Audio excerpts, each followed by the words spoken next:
Dinosaurs from 250 million years ago can be brought back to life in Eyewitness Virtual Reality Dinosaur Hunter. Make your way to the dinosaur excavation site immediately. Once there, it is your task to travel deep beneath the surface of the Earth to search for fossilized bones and to bring long-dead dinosaurs back to life. Go to the dinosaur excavation site without delay.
Eyewitness.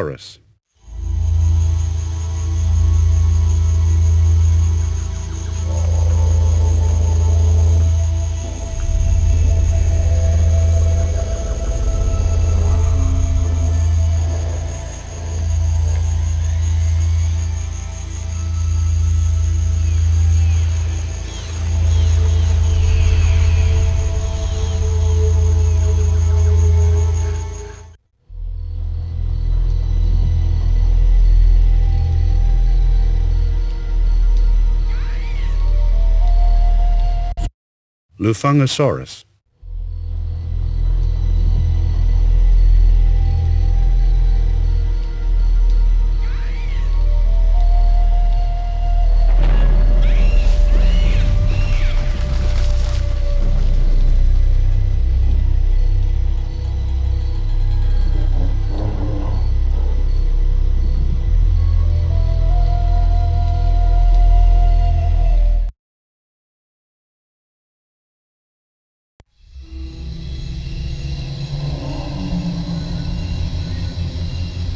The large curved teeth and interdental plates on this fossilized megalosaurus jaw fragment would have been ideal for tearing through flesh and bone.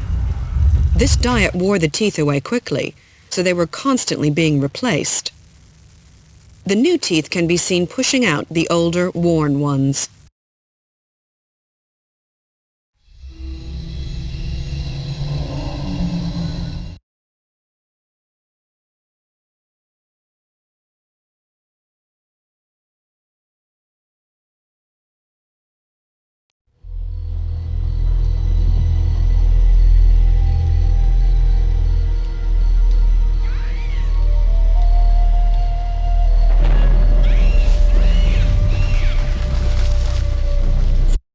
Multimedia.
Iguanodon's hand looked remarkably human. It had a thumb spike, which was probably used as a weapon, The sharp point could have penetrated an attacker's hide, inflicting vicious wounds. Iguanodon's outer finger could be turned in toward the palm and used to grasp the plants that it ate.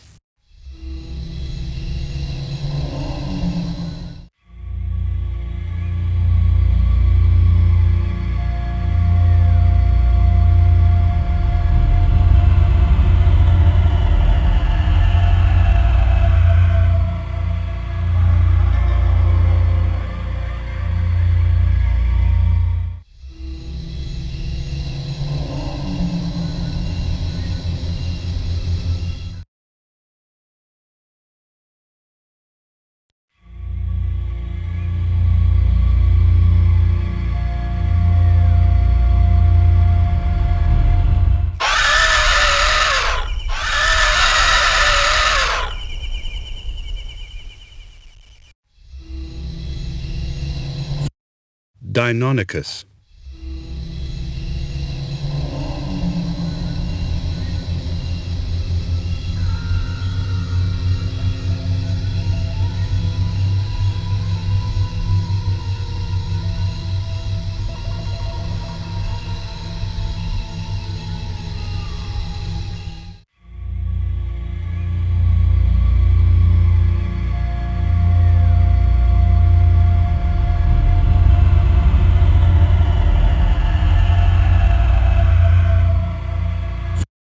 Sauropelta.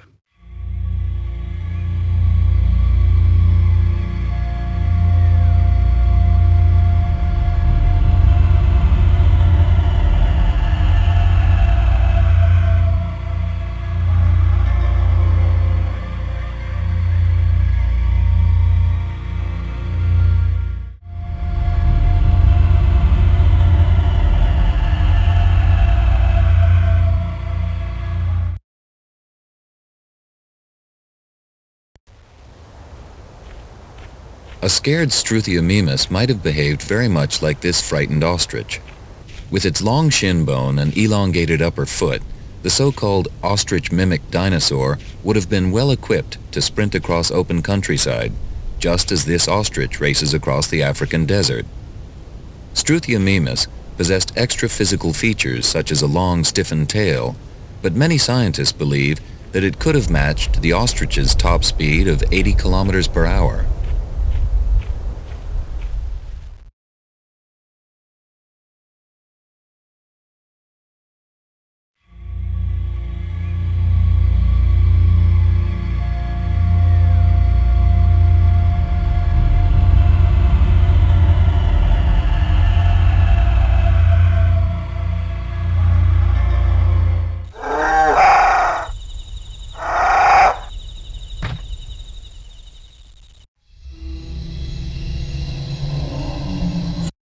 Euoplocephalus.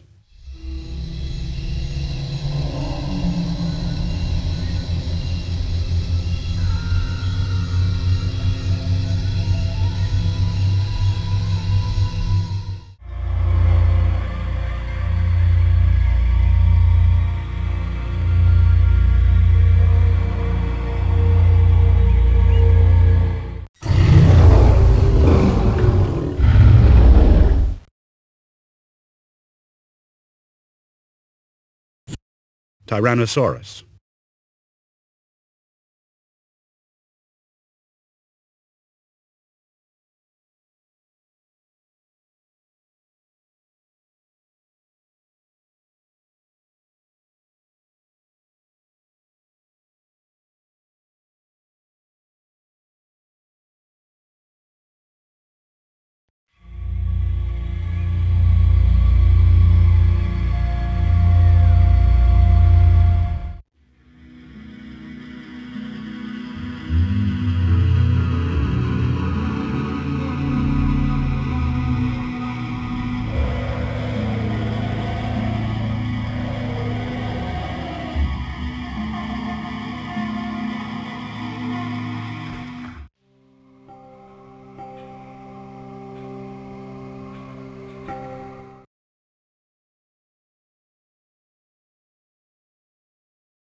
$65 million years ago, a large asteroid struck the Earth. Many scientists believe that this was responsible for the extinction of the dinosaurs.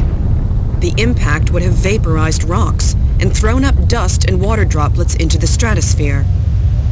As a result, the planet would have been covered in clouds, causing cold, stormy weather. These harsh weather conditions would have killed many plants and any animals sensitive to temperature changes.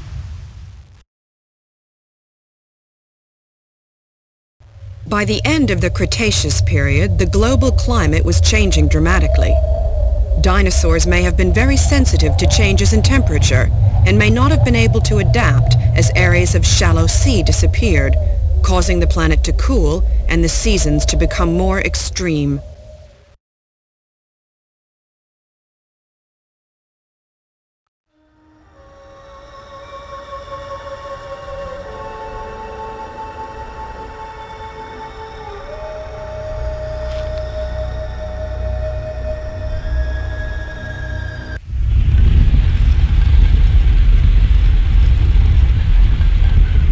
At the end of the Cretaceous period, 65 million years ago, a Triceratops skeleton sinks to the riverbed, where it is buried in river sediment.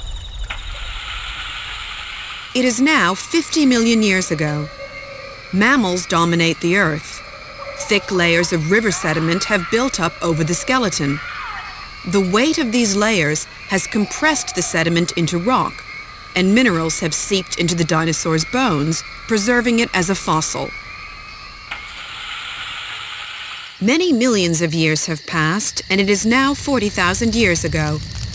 Rain and wind have begun to wear exposed rock surfaces down to the level of the deeply buried Triceratops skull. It is now 20,000 years ago, and mountain-building movements of the Earth's crust have forced the skull closer to the surface. Thousands of years have passed. It is the present day, and the 65-million-year-old Triceratops skull lies just below the surface. Wind and rain erode the landscape down to the level of the skull. It is ready to be discovered by fossil hunters.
DNA is the genetic blueprint that contains all the instructions needed to construct a living organism. Millions of years ago, biting insects sucked the blood of dinosaurs. Palm trees exude resin, and many insects get trapped in this sticky substance, which then hardens to form amber. If an insect were preserved after biting a dinosaur, the dinosaur's blood, containing DNA, would remain intact. Small fragments of DNA may also survive in bone. If DNA is extracted, it is unlikely that dinosaurs could be recreated, but analysis of the DNA would answer many questions about dinosaurs.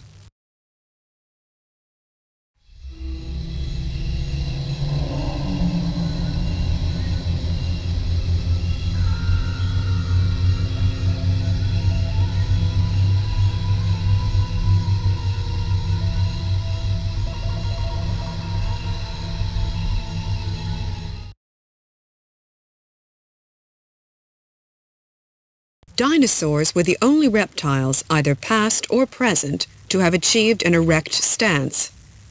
By looking at the posture of other reptiles, we can see why this was such an advantage. The early ancestors of dinosaurs had a sprawling stance, just like modern-day lizards. Their limbs projected straight out from the body horizontally, so that the knees and elbows were bent at right angles. It required a lot of energy to move one leg at a time, as the body was thrown from side to side with each step taken. An added disadvantage was that when the body moved from side to side, it prevented the reptile from breathing. In time, some reptiles evolved straighter legs and a semi-sprawling stance. These later ancestors of dinosaurs had a posture similar to that of the modern-day crocodile. Their thighs and upper arms projected downward and outward, so that their knees and elbows were slightly bent. This was an improvement on the earlier reptiles, but no animal with this stance could move freely or grow to any great size. Eventually, dinosaurs with an erect stance evolved. With their body clear of the ground and weight supported by their legs, they were able to move faster and further and grow bigger and stronger than any other reptiles. The key to the dinosaurs' success was their ability to run and breathe at the same time. They could do this because they had a body that moved in a straight line. Scientists call this locomotor stamina, and no other reptiles have ever achieved it.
When hatching, a baby dinosaur would have turned so that its snout was facing the weaker, blunt end of the egg.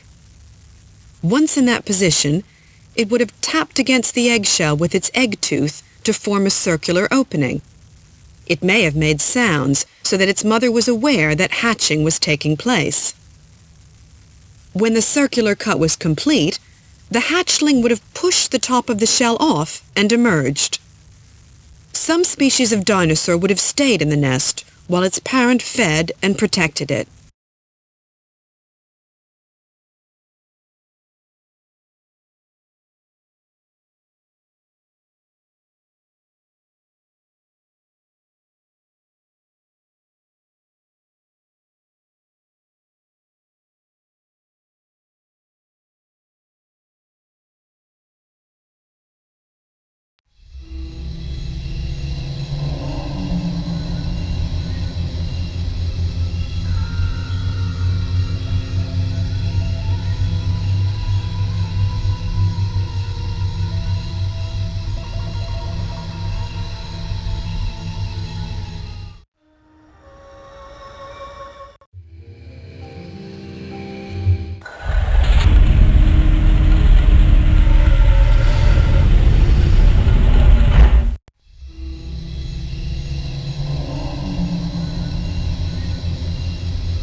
This reconstruction of Earl Douglas's trip to Utah begins with his arrival at the dig site in 1908. Douglas and his team blasted the rock surface with dynamite to expose fossilized bones buried deep in the rock, and painted a grid over the area they planned to excavate. Among the bones exposed were the spine and leg bone of a Diplodocus. Large sections of rock embedded with fossils were levered away from the mountainside and transported to the Carnegie Museum, where they were unpacked and prepared for exhibiting. This skull of Diplodocus carnegii was named after the museum owner, Andrew Carnegie, who financed the trip.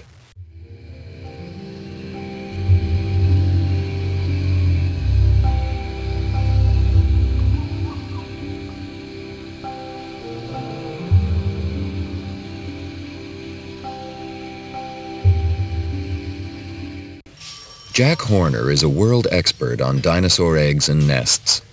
He noticed that some dinosaurs laid their eggs in a spiral. He also saw that each egg was tapered at one end. This one has been squashed on top and shows where the protective eggshell has broken. Inside the eggs, Horner found the tiny, fragile bones of fossilized dinosaur embryos, complete with teeth in the jaws. He removed this arm bone from one of the embryos to compare its size with that of an adult.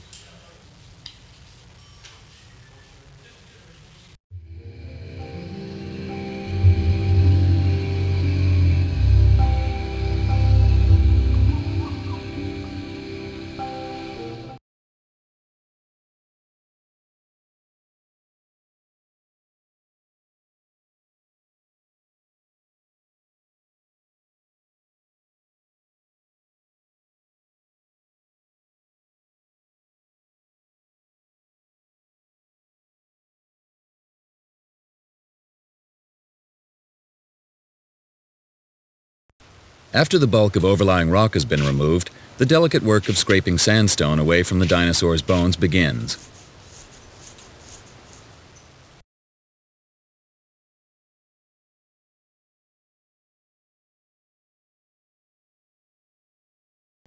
A special hardening liquid is poured over the fossilized bones to prevent them from crumbling.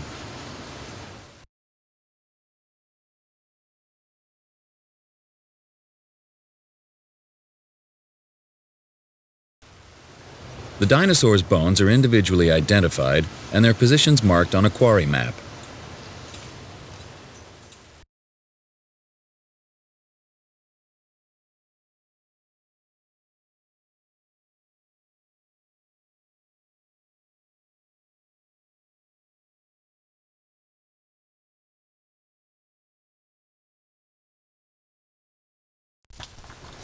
Strips of material soaked in plaster are wrapped around the dinosaur's bones to protect them.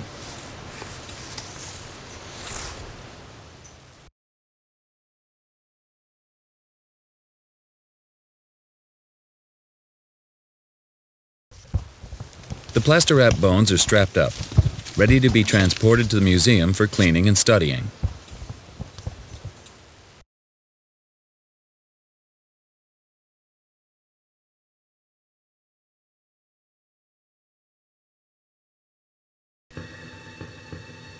In its moment of death, the Tyrannosaurus lay on its left side with its neck stretched back in rigor mortis.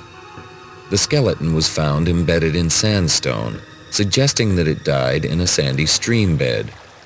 The flesh decomposed, and the stream washed some of the bones away. The left arm was carried several feet from the body, where rancher Kathy Wankel found it 65 million years later.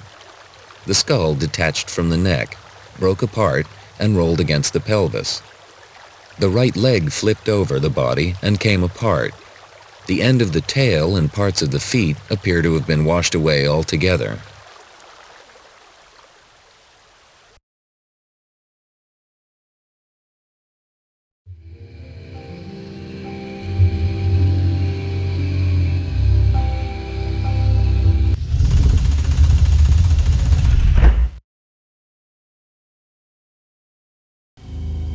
Pangaea was the supercontinent that made up the whole world at the beginning of the Triassic period, 248 million years ago.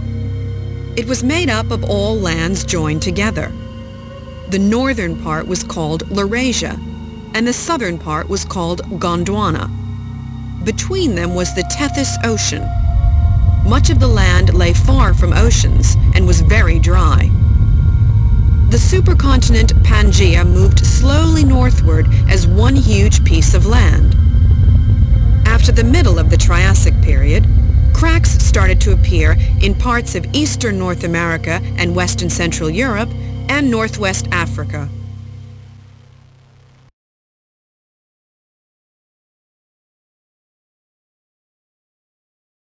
At the beginning of the Cretaceous period, 144 million years ago, the outlines of Africa, India, Australia, parts of Asia, Antarctica, South America, North America, and Europe could be seen clearly. Southeast Asia moved north and merged with the large landmass that was Laurasia. Africa, India, and Australia broke away from Antarctica. South America and Africa also split apart. The Atlantic Ocean started to open as North America pulled away from Europe, and South America and Africa moved further apart. India and Africa moved north towards southern Europe. Rifts began to appear in East Africa that would eventually open up a new ocean. 20 million years ago, India collided with Asia. The impact of the collision pushed up the mountain range known as the Himalayas. Gradually, the land masses moved into their present-day positions.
Trilobite.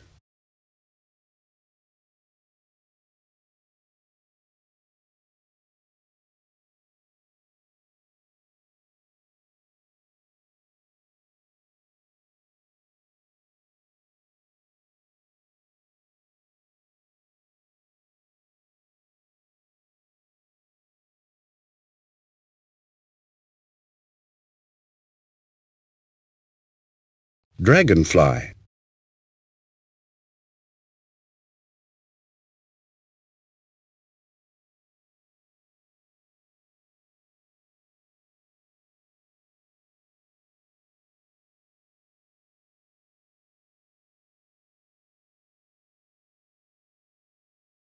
Homo erectus.